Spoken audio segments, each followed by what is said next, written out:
So hello everyone, love this side. I hope all you are doing good. So आज की video में मैं बताऊंगा कि मैथ्स के लिए आपको क्या क्या करना चाहिए। लाइक पिछली वीडियोस में मैंने बताया था कि फ़िज़िक्स और केमिस्ट्री के लिए आपको क्या क्या रिसोर्स फॉलो करना चाहिए। तो आज मैं वो मैथ्स के लिए कवर करूंगा। एज़ मैथ्स सबसे ज़्यादा क्रिटिकल सब्जेक्ट है जेई प्रेप के टाइम पे, क्योंकि बहुत से बच्चे इसको स्किप कर देते हैं। मैंने भी किया था लाइक थोड़ा बहुत।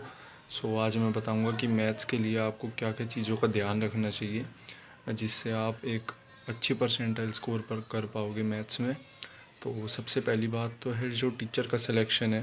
टीचर सिलेक्शन से इम्पोर्टेंट है कि आपको रोज़ कंसिस्टेंट रहना पड़ेगा मैथ्स को लेके, कि रोज़ आप थोड़े थोड़े क्वेश्चंस उसके सोल्व कर ही रहे हो।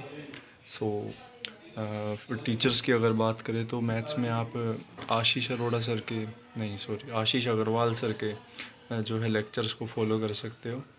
एंड बस उनकी एक दिक्कत है कि उनका लेक्चर एक तो बहुत बड़ा पाएगा, अगर आप नोट्स से भी करोगे तो वो कम से कम 120 पेज के नोट्स पाते हैं। एंड दूसरी बात है कि वो होमवर्क बहुत ज़्यादा देते हैं, तो अगर आप लोड संभाल सको तो आप आशीष अग्रवाल सर के लेक्चर को फॉलो कर लेना। एंड बाकी अगर आप ना संभाल पाओ तो आप टीके सर से फॉलो कर लो। लाइक तरुण खंडेलवाल सर से मैंने पढ़ा था पीएनसी बाइनोमियल वगैरह, तो बहुत अच्छे से समझ आ गया था। तो आप तरुण खंडेलवाल सर को भी आप फॉलो कर सकते हो।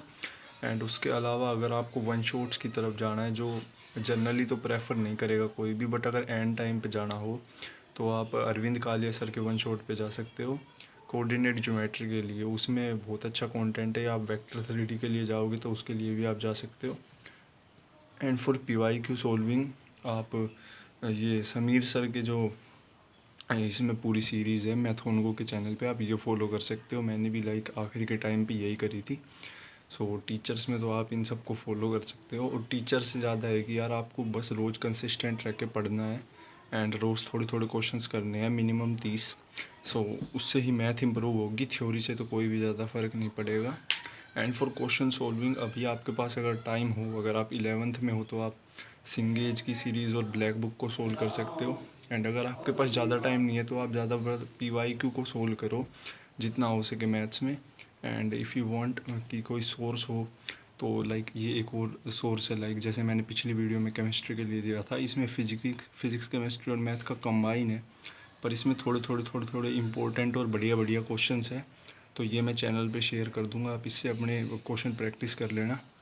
एंड उसके अलावा जो है, अगर आप एग्ज़ाम की बात करोगे तो एग्ज़ाम में आपको सबसे पहले तो फिज़िक्स या केमिस्ट्री में से किसी को सोल्व करना है, अनटिल अनलेस आपकी मैथ्स बहुत ज़्यादा अच्छी हो। क्योंकि अभी जो है आपको मैथ्स के बेसिक पे ध्यान देना है। अगर आपकी मैथ्स बहुत ज़्यादा कमज़ोर है, एंड मैं तो कहूँगा कि आप पहले पहले हाई प्रायोरिटी चैप्टर्स को निपटाओ। एंड कोई भी चैप्टर से स्किप मत करना। लाइक अगर कोई मान लो कोई इंटरलिंक्ड चैप्टर हो, जैसे मान लो अगर आपने कोऑर्डिनेट ज्योमेट्री चालू करी तो आपको स्ट्रेट लाइन से लेके एटलीस्ट आपको पैराबोला तक जाना है कम से कम। अगर आप हाइपरबोला और इलिप्स को छोड़ो भी तो कम से कम पैराबोला तो कर ही लेना, क्योंकि उससे बहुत ज़्यादा रिपीटेड क्वेश्चन आते रहते हैं, लाइक रिपीटेड कॉन्सेप्ट पे। तो मैथ्स के लिए तो आपको इतना ही करना है फ़िलहाल के लिए। एंड जो गलतियाँ आपको अवॉइड करनी है कि किसी भी दिन मैथ्स को छोड़ना नहीं है। अब आपके पास अगर 6 महीने हैं तो एटलीस्ट ये मानो जितने दिन आप पढ़ोगे उतने दिन आपको मैथ्स को टच करना ही करना है। लाइक फिजिक्स मैथ कर लो, केमिस्ट्री मैथ कर लो, अगर आपसे दो दो सब्जेक्ट एक दिन में हुए तो, पर मैथ्स को स्किप मत करना। आज के लिए तो इतना ही था। एंड ये रिसोर्स में दे दूंगा। एंड एक समीर बंसल सर की कैलकुलस की बुक है, वो भी मैं अपने चैनल पर अपलोड कर दूंगा। कैलकुलस की उसमें बहुत अच्छी प्रॉब्लम्स है, तो आप वो भी प्रेफर कर लेना। एंड उसके सॉल्यूशन भी मैं दे दूंगा साथ साथ में। एंड अगर आपको सही लगे तो आप वो बुक बाय कर लेना, वो आपकी मर्ज़ी है। टीचर्स का तो इतना ही था। अगर आपको टीके सर से भी समझना आए तो आप सचिन सर से समझ लेना, वो भी अच्छे टीचर हैं। आज के लिए तो इतना ही था। लाइक टीचर मैंने बता दिए, रिसोर्स मैंने बता दिए, सिंगेज, ब्लैक बुक, या अगर आप ड्रॉपर और 12th हो तो आप ये कर लो।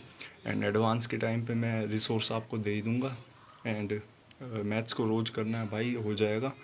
And you can score a good percentile too. Better best of luck.